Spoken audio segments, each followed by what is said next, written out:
Hello, everyone. I'm Kelly Covert, and I am so pleased to sit down today with Meg O'Connell, the Executive Director of the Allyn Family Foundation, for another one of our Symphoria Community Spotlights. Meg, how are you today? I am great, Kelly. And we are so excited to be partnering with the Allyn Foundation for our upcoming Gospel Meets Symphony concert, which is on April 17th. And, we just wanted to take a little bit of time to get to know you and to get to know what the Allyn Family Foundation is all about. So why don't you tell me what the Family Foundation does for Central New York and for our community? The Allyn Family Foundation actually has been around, for almost 70 years now. Wow. And it is a multi-generational family from Central New York, started in Auburn and then migrated over more towards Skaneateles, that ran and operated the company Welch Allyn, a medical diagnostic company. They had always had a foundation, though, and deeply committed to improving the quality of life in Central New York. So that continues to be kind of the goal of the foundation in a really broad way. We are a place-based funder, so we only make grants in Onondaga and Cayuga counties.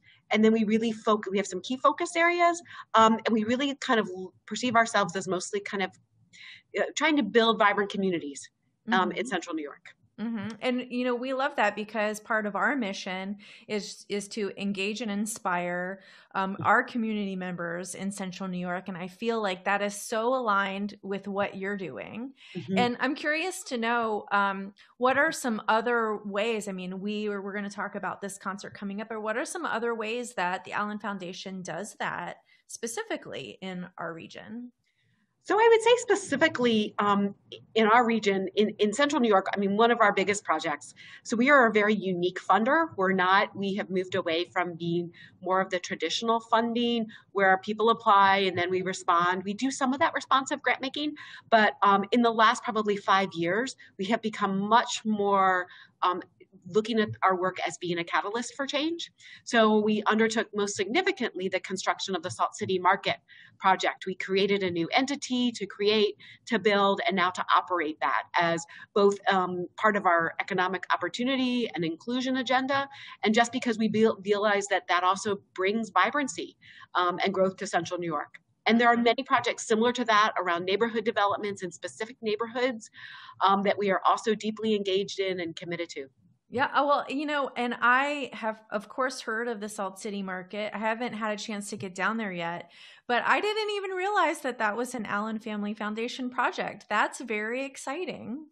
So I would say one of the things that most people don't know is how much the foundation is either behind or supporting or advocating. I mean, our role is not to be out in front again, I think it just gets to the values and missions of the family. And so it's much more about they don't need the publicity. They don't need it for those reasons. It's really about the reason why they want to improve the quality of life, and that's just really critical. Mm-hmm. I love that so much. So let's talk about our upcoming concert, Gospel Meets Symphony. What was it about this concert that really caught your eye as something the foundation would like to be a part of? So we have actually funded the Spark series since they started it. The whole concept, I thought was just really innovative. It came out of some work that we were doing around this ideas initiative to engage audiences and to engage diverse audiences. And how could you move from the traditional performances at the Civic Center, which are so awesome and they are accessible to people, but also how do you bring more of the symphony to people in the community in places where they are? And how do you think outside the box for what the symphony is? Because everyone has their perceptions of it. And I think people didn't realize the depth and breadth of what Symphoria can do. So we've been involved in the Spark series. We've had so many, we've pretty much underwritten every year since we kind of started it and seeded it. And we've just been so excited to see how the community has really responded to it. So this is just another great example of Symphoria and the musicians and the organizations thinking outside the box and thinking about, okay, we don't traditionally think about gospel music and how that kind of overlays or overlaps with a symphony. So really, really excited for the concert and to see what happens. Well, and we're excited too because it's really allowing us to bring in community members who would maybe not normally come and sing with us or perform with us, to welcome them to our stage to sing and to make music together. And we're also, I know our community engagement manager, Laura Mosby, is working on trying to stream this concert into churches so people can watch as a congregation.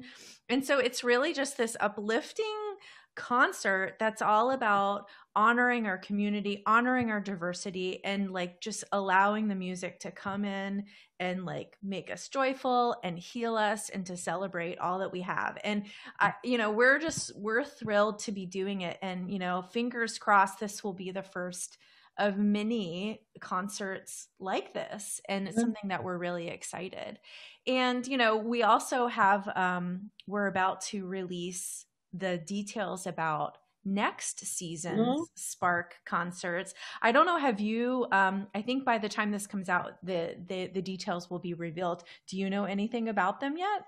I haven't heard anything about them. Pam and I have gone back and forth, so I know some of the things that they were kind of thinking about doing. And I think it's also trying to figure out, like we just talked about the pandemic. I mean, I do love that there have been virtual opportunities. I think in some ways it has opened up music for so many more people to participate and be a part of. And say, what I love about potentially the upcoming season is that, people, what has gotten through people, when you talk about what has helped people get through this pandemic, music and the arts has been so important. And so for Symphoria to have transitioned to the virtual platforms, I think has been wonderful to get more people to be able to just have some relationship with Symphoria and the music and the phenomenal musicians.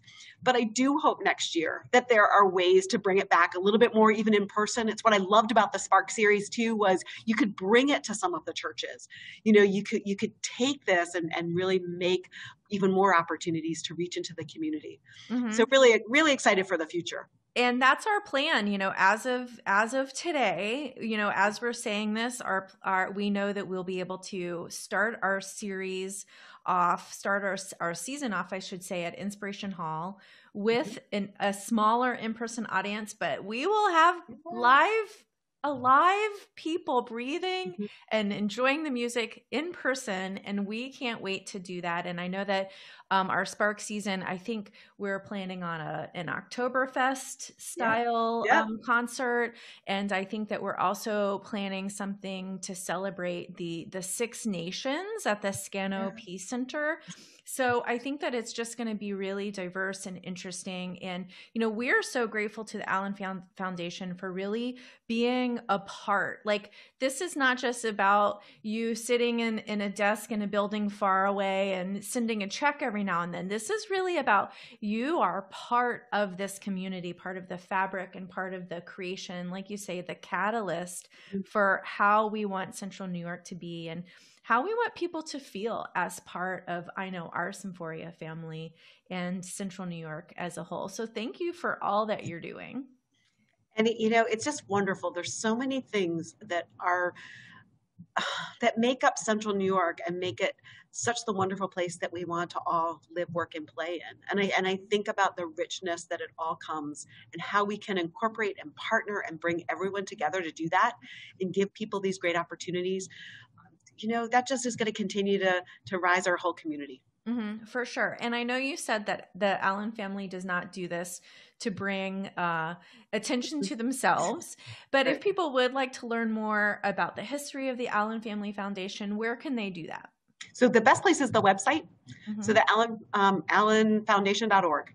Okay, great. And we'll link to that in the Facebook post so everyone can go check that out if they want to learn more about the amazing things that you are doing. Okay. Well, Meg, thank you for your time. I appreciate you. And I'm looking forward to this concert. And for those of you who are watching, if you haven't had a chance to get your tickets for Gospel Meets Symphony, you can go to our website, experiencesymphoria.org.